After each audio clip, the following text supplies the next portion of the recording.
If you're in business, there are a couple of things that you need to understand before you're predictably able to scale. If you're an aspiring business owner, this is something you definitely need to understand before you get into business. It's one of the basic concepts that you need to be willing to understand in order to acquire more customers. By the way, my name is Ashton. I'm the founder of Active Solutions AI. We were able to scale from $0 to $1 million in less than our first 12 months in business. So let's go ahead and dive into exactly what this is. So first, what I'm gonna do is I'm gonna break down a concept, okay? So let's say you are running ads or generating leads or however you wanna do that, and you have 200 leads come into the system. Now let's say you have a 10% booking rate, okay? So this is going to be equivalent to 20 appointments. Now let's say that 30% of those people show up. That's gonna leave us with 6 shows. And now let's say we have a 33% close rate, which isn't bad. That leaves us with 2 deals. And then for the sake of this video, let's just make it easy and let's say that each deal is worth $1,000. This gives us $2K that we just brought in from this 200 leads. Now, let's take another scenario. Let's say we suck a little bit less and we don't shit the bed. We have the same 200 leads. Now, let's say that we have a 25% booking rate, which is going to give us 50 appointments. And we have a, let's just say a 55% show. Still isn't great, right? But it's a little bit better. So we're increasing our numbers a little bit at every stage of the funnel. So this many people are showing. That gives us 28 shows. And then let's keep the same close rate, which is 33% close. And this gives us 9 deals. Deals are worth exactly the same.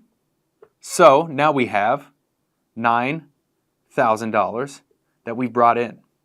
We did not increase our lead volume whatsoever. Yet these numbers are significantly different. What changed was we managed our leads better. Now, one of the ways that you can do this, and I'm actually going to break down exactly how we do this, but this is going over a concept that I created called the acquisition funnel. But one of the ways you can do this is you can manage your leads better. And that starts with something like a CRM, for example. If you don't know what CRM means, then you are in big trouble. But this is something that you need to grow your business. And if you don't have it optimized so that it's able to manage your leads and automate the majority of what you're doing or your outreach, etc., then you're probably stuck in this area over here. So let's go ahead and break down the acquisition funnel, what it is and why you need to be able to understand exactly how this works. Okay, so the acquisition funnel is composed of 4 parts. Stage 1 is leads. Stage 2 is appointments. Stage 3 is shows. And stage 4 is closes.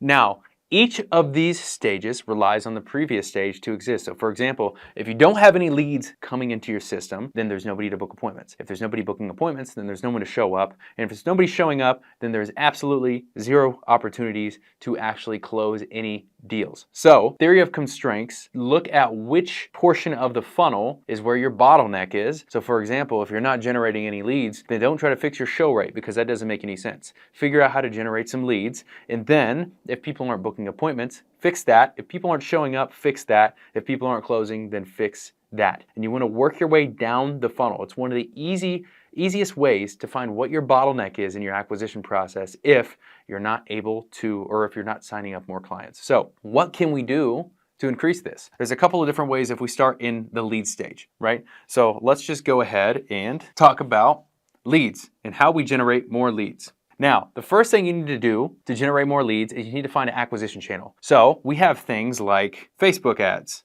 We have things like Google ads. We have things like cold email. And any one of these will work. One of the biggest problems that I see people making when they're trying to find an acquisition channel is they don't stick with one for long enough. So they'll start running Facebook ads and they're like, oh, this isn't working, or all the leads are low quality, which isn't the truth. You just don't know how to manage your leads. And then somebody or one of their friends will be like, oh, it's because you're not on Google. They have higher quality leads. So then you jump to Google before you actually figured out how to manage your leads with the Facebook process. And now you're trying to jump into a completely new process and you're starting from ground zero. Then someone's like, oh, oh, if you send 10,000 cold emails a day, you can close just about as many deals as you want. And you're like, okay, cool, I'm gonna start doing this. And then someone's like, oh, TikTok ads is the way to go because you heard somebody was ripping it on TikTok. So then you jump to running TikTok ads. Any one of these will work. I know multi-million-dollar companies that just do cold outreach. I know multi-million-dollar companies that just run Google ads, that just run Facebook ads, that just run TikTok ads, etc. So pick one and stick with it. The process to being able to manage the leads for Facebook, Google, cold outreach, or TikTok ads is entirely different, and you need to actually go through the shit and kind of light yourself on fire when you have the leads coming in from one of these acquisition channels, and you need to figure it out. Now, you can make some educated decisions on which acquisition channel you should start with based on the type of business that you have. So for example, if you're a plumber or an emergency service provider, then people are actively going to Google and searching for your services. So something like Google Ads or SEO might be a really good place to start. However, if you're someone like a gym, you could probably Google how to get leads for gym, and the first 5 things that come up are going to be YouTube videos of how to run Facebook ads. Facebook ads work really well for brick and mortar facilities. So just do some research on which one you should probably start with that will give you the biggest leg forward, and then stick with the acquisition channel. You can make your first million easily with just one acquisition channel. You don't have to have your hand in a bunch of different water bowls. So that's the place to start. And that is how you're going to figure out how to generate leads. Now let's go to stage number 2, which is booking appointments. There are a few different things that go into getting people to booking appointments. And one of those things is having a user-friendly booking process. One of the biggest mistakes I see people make all the time, and you can test this out. If you're scrolling on Facebook and you see ads pop up or whatever it might be, go through their funnel, test it out, and see if they have a user-friendly booking process. One of the biggest mistakes I see people make is that you don't know what the next step is. You submit your information and then you're sent to a page that says, thanks, you're all set. What you should be doing is having automatic redirects. Your funnel needs to be so easy so that a child could literally opt into your ad and end up on your calendar by accident. And I know that sounds extreme, but I'm 1000% serious. People are scrolling on Facebook, right? They're opting into ads. If they don't know what the next step in your process, you're not going to finish it. So there's some subsets to making this happen. You want to have automatic redirects. Once someone submits, I'm just going to put RD for this. Once someone submits their information, you want to make sure that they are automatically redirected to a booking page. And on that booking page, so we'll call this, we're going to write booking page here. And on this booking page, you want to make sure that you have the calendar at the top of the page. I see way too many times people will have all of their testimonials and all of their credibility, and then you scroll down for like 2.5 hours and you finally find the button that says book now, or you finally find the calendar to actually book an appointment. People might care a little bit about credibility. Credibility is actually very important. You want to have it on your booking page and your landing page if possible. But they are not going to sit there and watch every testimonial and keep scrolling down your page and waste their time trying to find your calendar. So you're going to want to put the calendar or the next call to action at the top of the page. Make sure it's the first thing that they see, and it's very easy for that person to continue going down your funnel. Then you want to also, because not 100% of the people are going to just go, even if you have it set up perfectly, the most user-friendly booking process you could ever think of, not 100% of the people are actually going to go through and book an appointment. You might get 10, 15, 20% of people to go ahead and book themselves in, but then you have 80, 85, 90% of people that are just floating in your CRM or on your spreadsheet, hopefully it's a CRM, and you don't know what to do with them next. So you need a SMS reach out. You better text that person, you better email that person, and you need to copyright these messages so that it seems very personalized. Like you're genuinely one-on-one reaching out to this person, and you're either concerned or you're just curious about why they might have signed up. What you should assume is that if someone comes in and they don't book themselves in and you've done the whole thing right on this side, so you have a very user-friendly booking process, I want you to assume that either that person is an idiot or that they need a little foreplay. So what you need to do is try to make them feel comfortable. Try to make them feel comfortable that you are the right selection for whatever it is that they're looking for. So start with an SMS, email, and the most important one is a phone call. Because if you reach out and you call them and you get them on the phone and you're good at talking with people, at least a little bit. Fun fact, if you're not good at talking with people more will actually make you better at talking with people. So just do this thing more and you'll get better. But reach out to this person, get better at talking with people, ask the right questions, make them feel comfortable, be a human being. You don't have to be this straightforward business person and just start hammering them with questions. If they want to talk about their daughter or their son or whatever, just sit there and listen. But make that phone call. Make sure you have SMS cadences that are going out and following up with people just in case they didn't answer. Make sure you have the emails going out, etc. Just by doing this, you can get another 10% to 15% of people to book. So let's do some math really quick. If you get 20% of people to book right away, and then you get 10 to 15% more people just because you were doing the thing right, then you have 30 to 35% booking rate, which is great. Now, what's even better is follow-ups. So make sure you have your SMS and your email automations to continuously go out. You want to have your newsletters or whatever it might be. I would craft some type of email campaign that's relatively long, like lasting like between 3 and 6 months. Have most of them just providing value, but then every once in a while have a call to action. And you're going to be top of mind for that person because they're like, wow, I'm receiving so much value from this person. They're going to start to trust you more. They might even really look forward to starting to read your emails because they know they learn something every time. And then call to action. And then from that alone, you can get an additional 5 to 10% booked appointments. So now you have 30 to 35% if you do everything right, and then you have 40 to 45% of people booking that come. You're never going to get 100% of the people to book. At least I haven't witnessed a business ever doing that ever.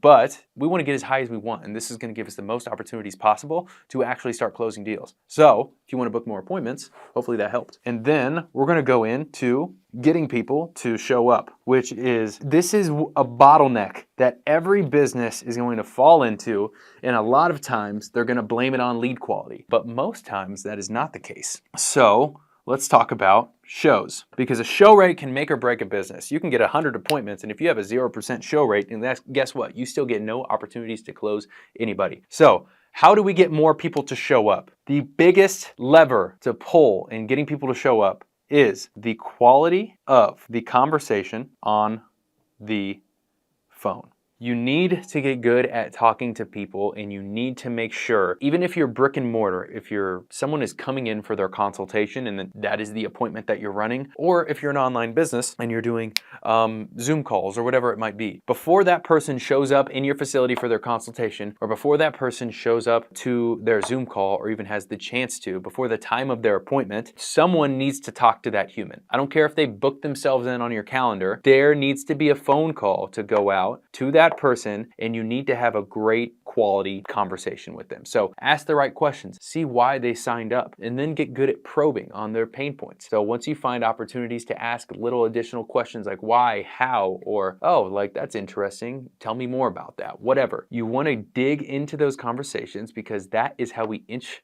our way into earning their trust. And if people don't trust you, they're not going to show up to their appointment because they have no incentive to. Like, it doesn't matter. Then they probably opt into 3 other ads before. And so why are you better than those other people? Maybe they gave the person a phone call and had a great conversation and you didn't give them a phone call, so they don't show up to your appointment and now they show up to the other person. So quality of the conversation is the biggest determining factor of whether or not someone is going to show up to their appointment. And if you disagree, fight me about it. Now, if we want to do something else, we need to have appointment reminder, which I've said this a couple times, a CRM will do automatically. So you'll have, most CRMs have like a calendar. So something like Calendly, you've probably heard of. Most CRMs have a calendar that's actually built into the platform, and you can just send the appointment reminders and it will automatically do it for you. So you set them up one time, maybe it's a 2-day reminder, 48-hour reminder, 24-hour reminder, and then let's say a 1-hour reminder before the appointment. So have these go out, have them, or you set it up once in an automation section, and it will literally happen every time someone books an appointment. You'll never have to do anything ever again. This is one of the easiest, I'll say, levers to pull, but one of the biggest levers to pull is the quality of the conversation on the phone. Now, with the people booking appointments as well, you never want to allow them to book further out than 72 hours. So for example, if you just have your calendar open for the next year and someone books into your calendar 3 months from now, what are the odds that that person's going to show up? Probably very, very low. So we typically only leave it open for 72 hours. We prefer 48 hours. So same day, next day is a beautiful thing. But 72 hours if your calendar is getting too packed or you have a very specific reason on why you need to extend it out a little bit further, whatever it might be, then just try to keep it short, because I don't remember what I ate for breakfast yesterday, and people probably don't remember that they booked an appointment on your calendar. So these are the two things that we want to focus on here. Now, we're going to get into my least favorite part, because I sucked at sales when I first started, and unfortunately, when you start a business, you need to know how to close. So there are a couple of big determining factors when it comes to actually being able to close a deal and collect money from people. And one of those biggest things is rapport. A lot of people don't think rapport is important. One of the things that I have learned going through this is that in order to be able to sell effectively, you have to be able to understand the problem of the individual that's in front of you. You have to know what their pain points are, exactly why they signed up to the call or signed up to jump on a call with you to begin with. And people don't like to answer questions if they don't trust you. Rapport is one of those things where if you open up the call, you act like a human, get them to laugh, crack a joke, whatever. You're not this, very strict, straight to the point salesperson. Just act like a person, and then you go into the discovery phase. The cool thing is that they are much more receptive to answering all of your questions, which is a beautiful thing, because that's exactly what we want. So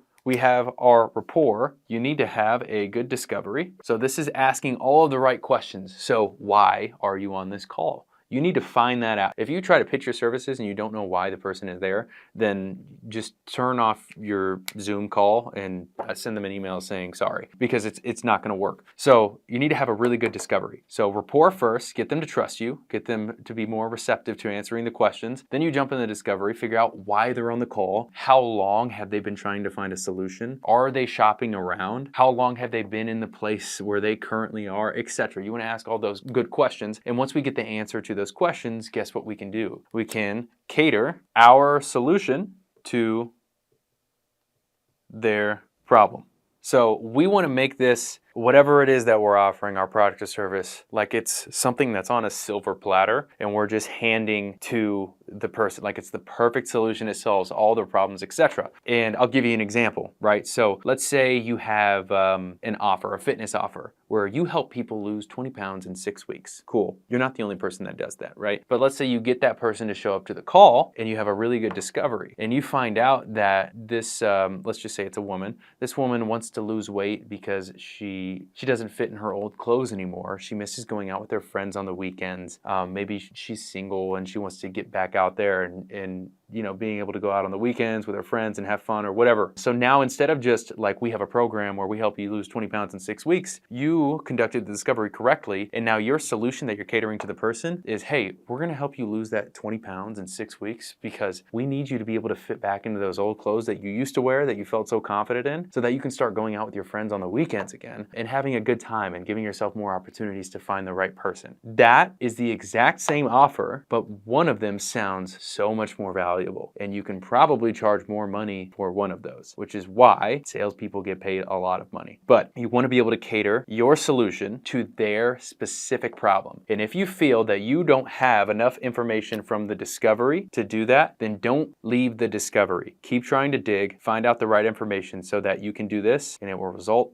in better things over time. Now the last one, probably the most important, but might seem the least important, is conviction. You need to have conviction in what you're selling. Conviction is how much you believe, or your employees believe, or your clients believe in your service. So conviction has to be earned. You don't have conviction when you first start a business because you don't know if you can help people. But the more you help people, the more conviction you earn. But in order to help people, you have to sell people. And that's kind of where this comes full circle. You have to be able to sign more people up to earn your own conviction. And selling gets significantly easier when you genuinely believe that you can help the person in front of you. Like when you know that you can help that person, it's a completely different ballgame. You can have no discovery, no rapport, nothing else, but if you have enough conviction, people will feel that because conviction spreads. They'll feel that on the other end of the call. And I think once they answer a few of your first additional questions and you find out that you can help them, you have like a natural, there's like an energy, like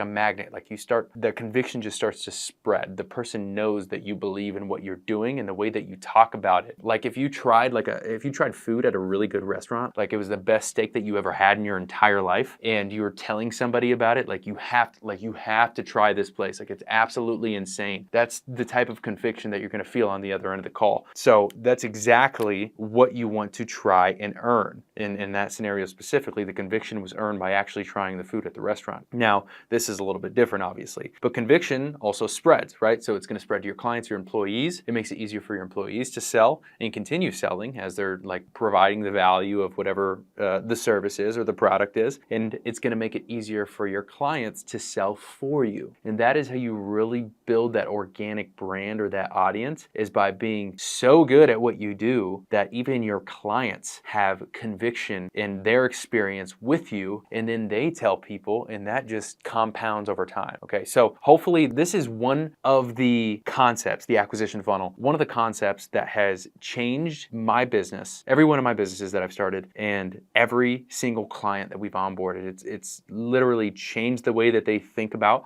their acquisition process, and I hope this has helped somebody. The only reason we make this videos is because we want somebody to be able to watch this, go implement it, and immediately be capable of making more money than they were before. So with that said, if you look in the description, you'll see that we have a 100% free school community with a bunch of courses that are similar like this, but it's about running paid ads and setting up a CRM. We also have 100% free group calls in that school community. But if you're, for whatever reason, you don't want to learn yourself or you don't have the time, we also do stuff like this. We set up CRMs, we build conversational AI chatbots for businesses. So if you feel like you need some additional help, you can also find a link to book a call with Active Solutions in the description as well. Thank you for watching. We'll catch you in the next one.